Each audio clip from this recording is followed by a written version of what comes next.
सत्य ही शिव है, शिव ही सुंदर है। નમસ્કાર દર્શકો, હું તૃપ્તિ વ્યાસ આપ સૌ દર્શકોનું હાર્દિક સ્વાગત કરું છું આજના આપણા આધ્યાત્મિક કાર્યક્રમમાં। શ્રાવણ માસમાં મહાદેવની ભક્તિ કરવાનો અનેરો મહિમા છે। 12 મહિનામાં શ્રાવણ માસનો મહિમા ભક્તિમાં તરબોળ થવાનો છે અને સ્તવન, ભક્તિ, ભજન, કીર્તન, મંત્રોચ્ચારની અમૃતધારામાં નહાવાનો અવસર એટલે શ્રાવણ માસ। ભગવાન નીલકંઠને ગળે વળગાડવાની તક એટલે કે શ્રાવણ માસ। સાથે સાથે વિવિધ તહેવારોની ઉજવણીમાં શ્રાવણી સુધાનું પાન પણ થઈ શકે છે। અબાલ વૃદ્ધ સૌના તન મનમાં ગજબનો શક્તિનો સંચાર આ શ્રાવણની સુધાનું અમૃતપાન કરવાથી થઈ શકે છે, જે તે દિવાળી સુધી ચાલે છે અને એટલું માનવીને રિચાર્જ કરી શકે છે। અને વરસાદ, વનરાજી અને કુદરતી સૌંદર્ય માનવીને સોળે કળાએ ખીલવામાં શ્રાવણ માસનો મહત્વનો ફાળો છે। અને શ્રાવણ માસમાં લોકોની વિચારધારા પણ બદલાતી હોય છે। વ્યસનીઓ વ્યસનનો શ્રાવણ માસ પૂરતો ત્યાગ કરે છે અને દાઢી વધારવાનો પણ મહિમા થતો હોય છે। એકટાણા અને ઉપવાસ કરી શરીરનો કચરો પણ દૂર થતો હોય છે। રાત્રે ભજન કીર્તનની રમઝટ માનવીના મનના આસ્તિકતાને જીવંત રાખે છે। શાસ્ત્રોનું શ્રવણ કરીને માનવી શ્રાવક બનવાની કોશિશ કરતો હોય છે અને દાન, પુણ્ય અને દેવ દર્શન કરી માનવી ધન્યતા અનુભવે છે। અને ખરેખર તો શ્રાવણ એ કુદરતની રૂબરૂ થવાનું ટાણું છે। આપણે પણ કુદરતનું ફરજન છીએ અને તેથી કુદરતની વિરુદ્ધનું જવું એટલે આપણું પતન। શ્રાવણ માસમાં મહાદેવજીને બીલીપત્ર ધરાવવાનો એક અનેરો મહિમા છે અને આ બીલીપત્ર જે હોય છે, જેને બેલપત્ર કહેવાય છે, તેના વિશેની વિશેષ જાણકારી આજે આપણે આ એપિસોડમાં જાણીશું। બીલીપત્રનું ચમત્કારિક ઝાડ દરેકની મનોકામના પૂરી કરે છે અને એટલું જ આ પાનને ગંગાજળથી ધોઈને બજરંગબલીને અર્પિત કરવાથી તે અલગ અલગ તીર્થો કર્યાનું લાભ આપણને મળે છે। આ વિશે તુલસીદાસજીએ ભગવાન શ્રી રામને પાસેથી કહેવડાવ્યું કે જે શિવનો દ્રોહ કરીને મને મેળવવા ઈચ્છે છે તે સપનામાં પણ મને પામી શકશે નહીં। બીલીપત્રની મૂળ સફેદ દોરામાં પરોવીને રવિવારે પગમાં પહેરવાથી રક્તચાપ, ક્રોધ અને અસાધ્ય રોગોમાંથી છુટકારો મળે છે। બિલ્વપત્રને શ્રી વૃક્ષ પણ કહેવાય છે અને બિલ્વપત્રના પૂજન પાનથી દરિદ્રતાનો અંત લાવીને વૈભવશાળી બની શકાય છે। ઘરમાં બિલીપત્ર લગાવવાથી દેવી મહાલક્ષ્મી ખૂબ જ પ્રસન્ન થાય છે અને તે સ્થળ તીર્થ સમાન ગણાય છે। બિલ્વપત્રના પાનને લક્ષ્મીનું રૂપ ગણાય છે અને પોતાની પાસે રાખવાથી ક્યારેય પણ ધનની ઉણપ થતી નથી। બિલ્વપત્ર ભગવાન શિવને ખૂબ પ્રિય છે અને કહેવાય છે કે શિવને બિલ્વપત્ર ચડાવવાથી લક્ષ્મીની પ્રાપ્તિ થાય છે। અને બિલ્વપત્રના પાનની એ વિશેષતા છે કે 3ના સમૂહમાં જ મળે છે। બિલ્વપત્રને મહાદેવના રૂપ ગણાય છે અને એથી માન્યતા છે કે બિલ્વના ઝાડમાં મહાદેવનો વાસ હોય છે અને સ્વયં શિવ સ્વરૂપ છે। આથી ઝાડના મૂળમાં મહાદેવની પૂજા કરાય છે।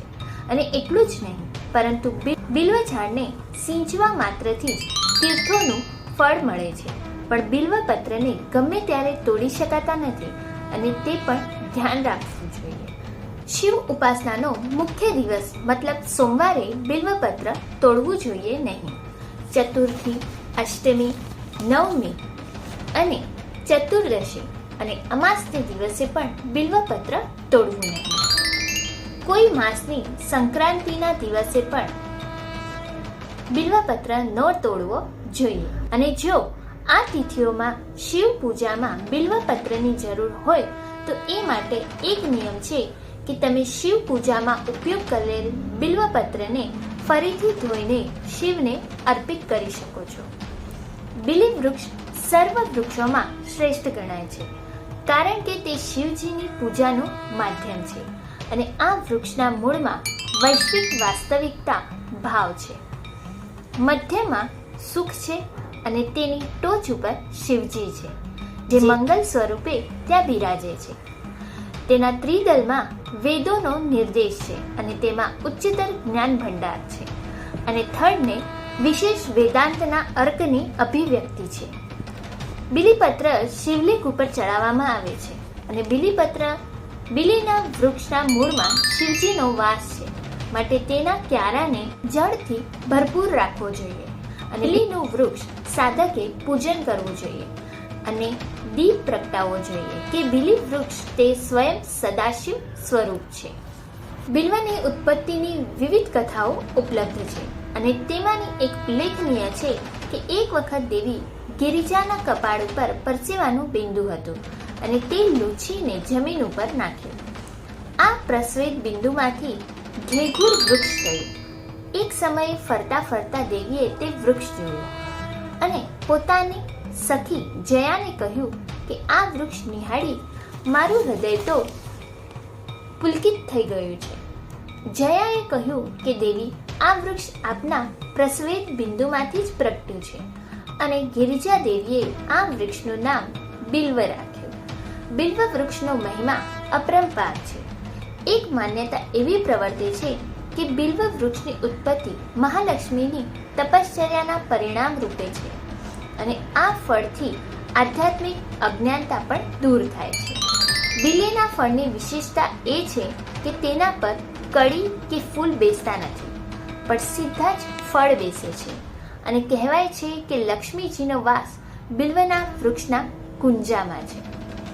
બિલ્વનું ફળ લક્ષ્મીજીના તપશ્ચર્યાનું ફળ છે અને ભગવાન વિષ્ણુએ આ વિશ્વના કલ્યાણ માટે શિવલિંગનું પૂજન કર્યું ત્યારે બિલ્વ લક્ષ્મીજીની હથેળીમાં ઉગેલું જે શ્રી વૃક્ષ તરીકે પણ ઓળખાયું.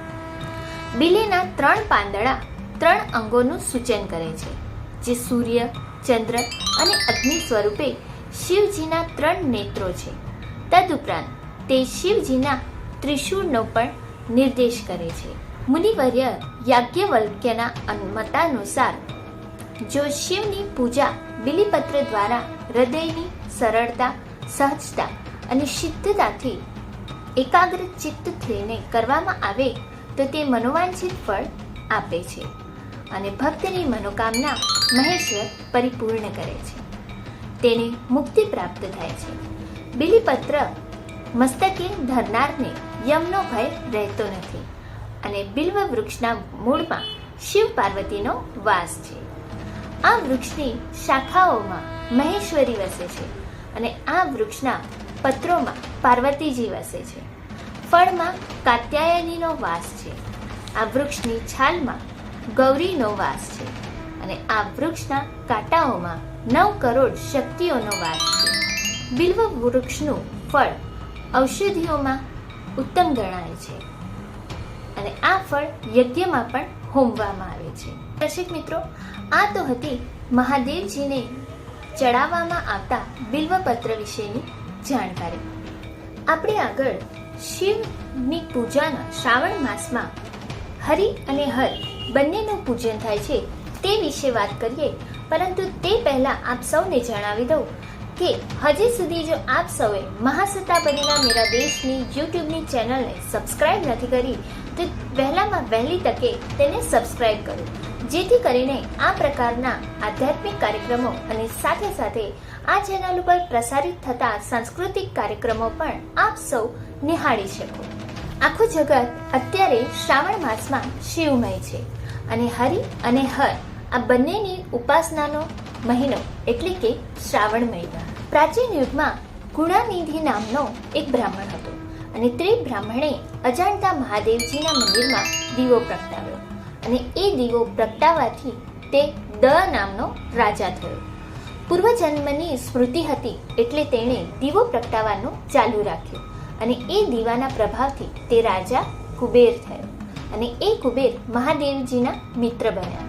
તો પ્રકૃતિ સ્વરૂપ શિવજીની પૂજા શ્રાવણ માસમાં ખાસ કરવામાં આવે છે અને આ કુબેરજીની જે કથા છે એ શિવ મહાપુરાણની રુદ્ર સંહિતા અને સૃષ્ટિ ઉપાખ્યાન ખંડમાં વર્ણવેલી છે. પણ દીવો ક્યારે કરવો? તો કહ્યું છે કે શ્રાવણ માસ હોય અને એમાં પણ શ્રાવણ માસનો સોમવાર હોય તો એવા સમયે દીપદાન કરવામાં આવે અથવા તો મહાદેવજીના મંદિરમાં દીવો પ્રગટાવવામાં આવે તો શિવજીની કૃપા દ્રષ્ટિ આપણા પર રહે છે. પણ મૂળ તો પુરુષ અને પ્રકૃતિ છે. પુરુષ એટલે ભગવાન શિવ અને પ્રકૃતિ એટલે શિવાની. આ આખું જ જગત જે છે તે શિવ અને શક્તિમય છે અને માટે જ શિવ મહાપુરાણમાં રુદ્ર સંહિતાના સતીખંડના આરંભમાં એક સુંદર શ્લોક મૂકવામાં આવ્યો છે. રુદ્રો નર ઉમા નારી તસ્મૈ તસ્યૈ નમો નમઃ. રુદ્રો બ્રહ્મા ઉમા વાણી તસ્યૈ તસ્મૈ નમો નમઃ. રુદ્રો વિષ્ણુ ઉમા લક્ષ્મી તસ્મૈ તસ્યૈ નમો નમઃ. રુદ્રો યજ્ઞ ઉમા વેદી તસ્મૈ તસ્યૈ નમો નમઃ. આખું જગત શિવ શક્તિમય છે. હરિ અને હર બંનેની ઉપાસનાનો માસ છે આ શ્રાવણ માસ. કારણ કે આ માસમાં શ્રાવણ સુદ પૂર્ણિમાના દિવસે આપણે રક્ષાબંધન મનાવીએ છીએ અને આ પૂર્ણિમાના દિવસે હયગ્રીવ નારાયણ ભગવાનનો પ્રાદુર્ભાવ થયો હતો અને એવો ધર્મસિંધુ નામના ગ્રંથમાં ઉલ્લેખ છે. 24 અવતારોમાં ભગવાન વિષ્ણુનો એક અવતાર છે હયગ્રીવ. તો વળી જન્માષ્ટમી આદિ પર્વો પણ આપણે મનાવીએ છીએ એટલે હરિ અને હરની કૃપાની પ્રાપ્તિ માટે આપણે શ્રાવણ માસ એ મહત્વનો ઉત્તમ માસ કહેવાય છે. તો ચાલો આપણે પણ શ્રાવણ માસમાં શિવની પૂજા કરી અને આપણા જીવનને ધન્ય બનાવીએ અને આપણું મન શિવજીના ચરણ કમલમાં રસનું મકરંદ બનીને પાન કરે. કર ચરણ કૃતમ વા કકાયજમ કર્મજમ વા શ્રવણ નયન જમ વા માનસમ વા પ્રાથમ વિહિતમ વિહિતમ વા સર્વમેત ક્ષમસ્વ.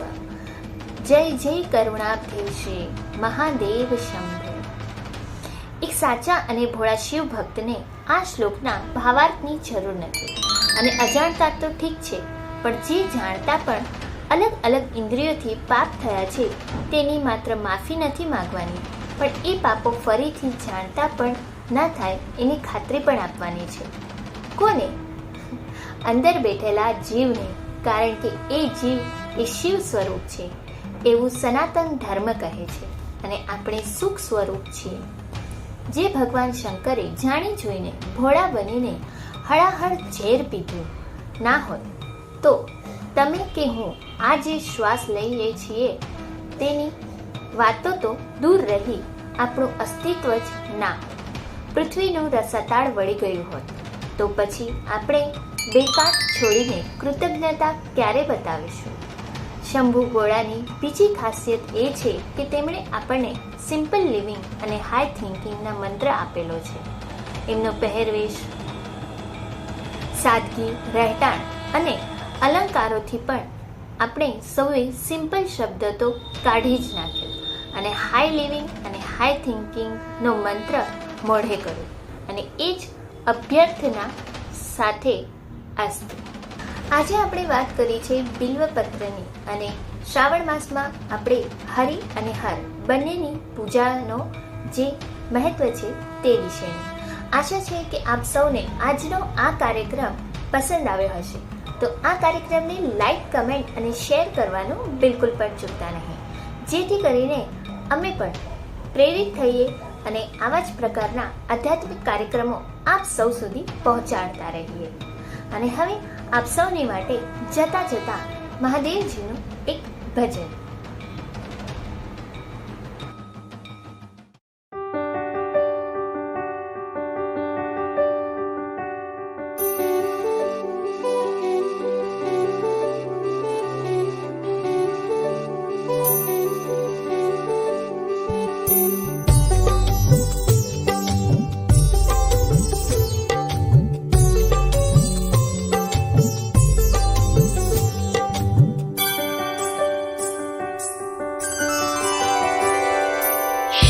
शरण आए मांगे भक्त जन ये, शंभु शरण आए मांगे भक्त जन ये, कष्ट निवारो दया करो, दर्शन शिव दे दो. दया करो अब तो दर्शन शिव दे दो.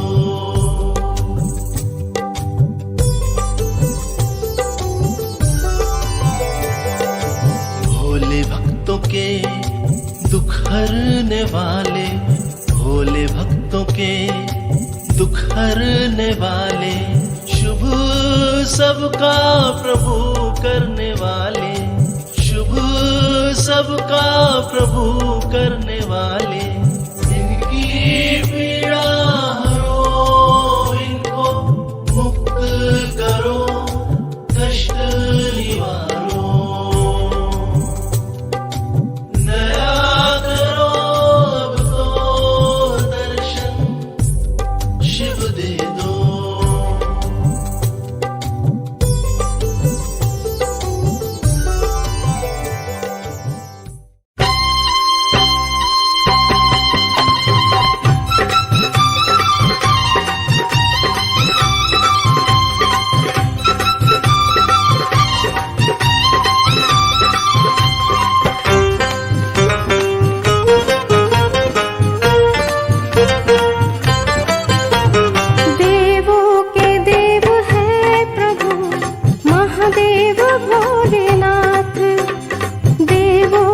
देव है प्रभु महादेव भोले